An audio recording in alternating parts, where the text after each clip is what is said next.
Example 1.4. An object mass of 450 grams oscillates from a vertical hanging light spring once every 0.55 seconds. The object is in equilibrium at t is equal to 0 seconds as shown below. So we can see in the diagram here.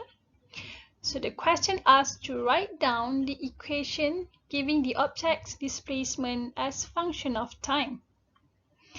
And second one, how long will the object take to get to the top position for the first time?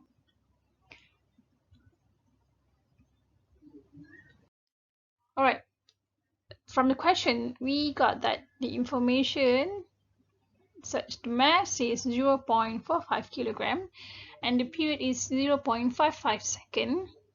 And from the diagram, we can see that the amplitude is 10 centimeter and the object is at equilibrium position at t is equal to 0 second.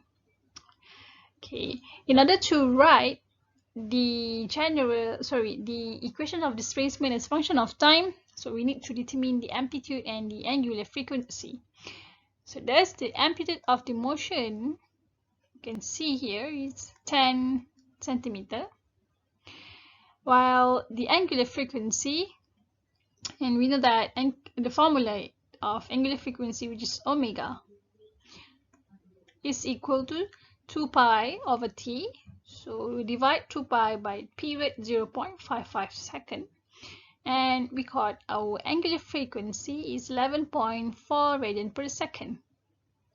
This compared to the general equations of displacement as function of time, which is A is equal to A sine omega t. So we will substitute the amplitude and the angular frequency here from that we calculate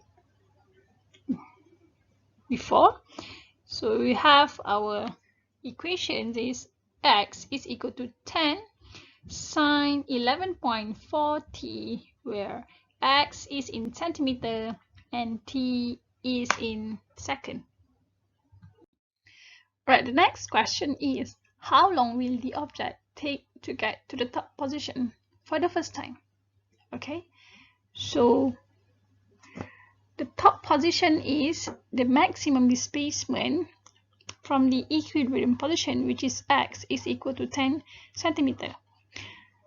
The first method that we can calculate the value, the time taken to get to the top for the first time, is simply use the displacement equation, which is x is equal to 10 sine 11.4 t. So what we're going to do is we will substitute the value of x here with 10 centimeter. So we'll get 10 is equal to 10 sine 11.4 t. So we'll make the t as the subject of the equations. So we'll divide 10 by 10 here, and we will have inverse sine 1 is equal to 11.4 t, and we'll get the value of t is equal to 0.138 seconds. Or the other method, we can simply use the period time taken for the whole one oscillation, which is from equilibrium, the object go to the positive A and went back to equilibrium position, and going down to negative A and going back to the equilibrium position. This is the total time for one period. So the time taken for the first time to the top position is from this point to this point, which is, it covers 1/4 of total time. So that's why we simply divide the period by 4, which is 0.55 divided by 4. We get the same answer as before, which is t is equal to 0.138 seconds.